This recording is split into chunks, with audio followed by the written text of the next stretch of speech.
सियासत का अखाड़ा बना है। एक तरफ गांधी मैदान में उमड़ती भीड़, बदलते बिहार का दावा, और दूसरी ओर सड़कों पर लाठियां, नारे और गिरफ्तारी का शोर। क्या यह सिर्फ एक और रैली है या बिहार की राजनीति में नया अध्याय? क्या प्रशांत किशोर बनेंगे तीसरी ताकत या फिर बनेंगे किसी के हाथों का मुहरा?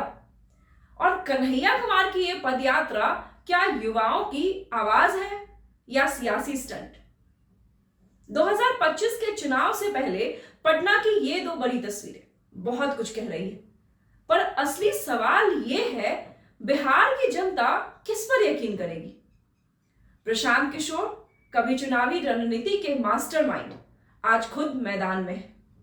जनसुराज के बैनर तले बिहार बदलाव रैली में जुटे लाखों लोग, और मंच से दिया गया साफ संदेश, फैसला तो गांधी मैदान में ही होगा। इस साल के अंत में होने वाले बिहार विधानसभा चुनाव से पहले यह जनसुराज की पहली और सबसे बड़ी ताकत प्रदर्शन मानी जा रही है, और दावा यह है कि यह रैली बिहार की राजनीति की दिशा ही बदल देगी।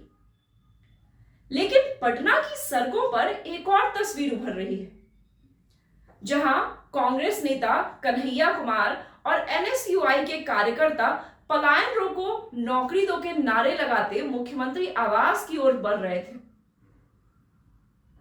हिरासत में लिए गए कन्हैया कुमार और कई यूथ कांग्रेस कार्यकर्ता कोतवाली थाना ले जाए गए थे, लेकिन हालांकि अब उन्हें रिहा कर दिया गया है।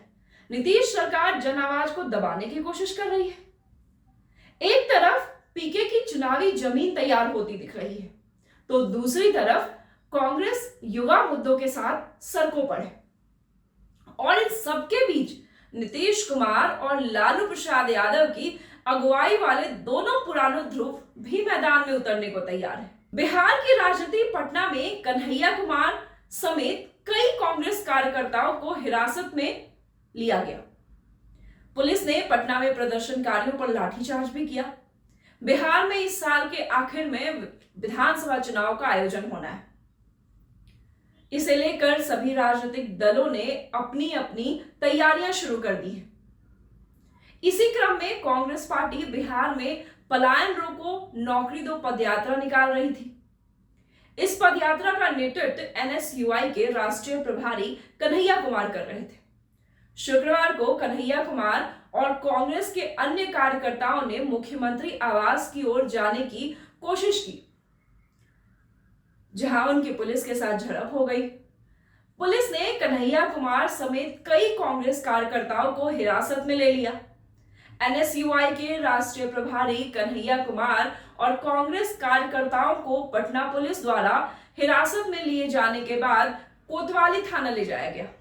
इससे पहले उन पर वाटर कैनन का भी प्रयोग हुआ, लाठीचार्ज भी हुई। हालांकि विवाद बढ़ने के बाद उन्हें छोड़ भी दिया गया। मुख्यमंत्री आवास की ओर जाने पर रोकने के साथ ही पुलिस से उनकी झड़प हो गई। यूथ कांग्रेस के कार्यकर्ता सीएम हाउस का घेराव और सीएम नीतीश कुमार को ज्ञापन सौंपना चाहते थे। कन्हैया कुमार के साथ यूथ कांग्रेस के कई पदाधिकारियों को भी हिरासत में लिया गया है। उन्हें पटना के कोतवाली थाना में ले जाया गया। चुनावी रणनीतिकार से नेता बने जनसुराज के सूत्रधार प्रशांत किशोर पटना के गांधी मैदान में बड़ी रैली कर रहे हैं। दरअसल बिहार विधानसभा चुनाव से पहले जनसुराज की पहली रैली है। ऐसे में इस बड़ी रैली को लेकर जनसुराज की ओर से विशेष तैयारियां की गई। जनसुराज की इस बिहार बदलाव रैली का टैगलाइन है, फैसला तो गांधी मैदान पटना में ही होगा। इस रैली को न सिर्फ जनसुराज पार्टी बल्कि प्रशांत किशोर के लिए भी काफी अहम माना जा रहा है। जनसुराज के संस्थापक प्रशांत किशोर बिहार विधानसभा में अपनी ताकत को दिखाने के लिए पटना के गांधी मैदान में एक हुजूम जुटाना चाहते थे। बिहार बदलाव का आयोजन करना चाहते थे।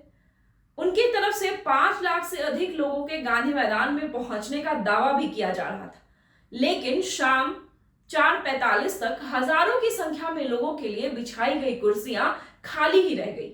साथ ही प्रशांत किशोर के 4 बजे से भाषण होने का समय बढ़ाकर 5 से ऊपर कर दिया गया। प्रशांत किशोर ना आए, ना ही उनकी कुर्सियां भरी। ना कि ये दो तस्वीरें राजनीति के नए दौर की क्या दस्तक है। अब देखना है कि जनता किस आवाज को अपना विकल्प मानती है। एक ओर मंच से दिया गया नया सपना, दूसरी ओर सड़कों पर पुराना संघर्ष। बिहार का मूड बदल रहा है या फिर बस चेहरे बदल रहे हैं? क्या जनसुराज बिहार की तीसरी शक्ति बन पाएगी? क्या कन्हैया की गिरफ्तारी से युवाओं का गुस्सा सड़कों पर लौटेगा? और सबसे बड़ा सवाल, क्या जनता इन सियासी दावों से वाकिफ है या अभी भी विकल्प की तलाश में है? बिहार के हर मोड़ पर नई कहानी बन रही है, क्योंकि लोकतंत्र में हर कहानी का अंत जनता लिखती है। अगर हम बिहार विधानसभा चुनाव की बात करें तो आने वाले विधानसभा चुनाव में 3 पार्टियां मुख्य रूप से सामने दिख रही है, जिनमें बीजेपी और जदयू एनडीए में शामिल है और अब भी सरकार में है। दूसरी तरफ है महागठबंधन, इनमें है कांग्रेस, आरजेडी।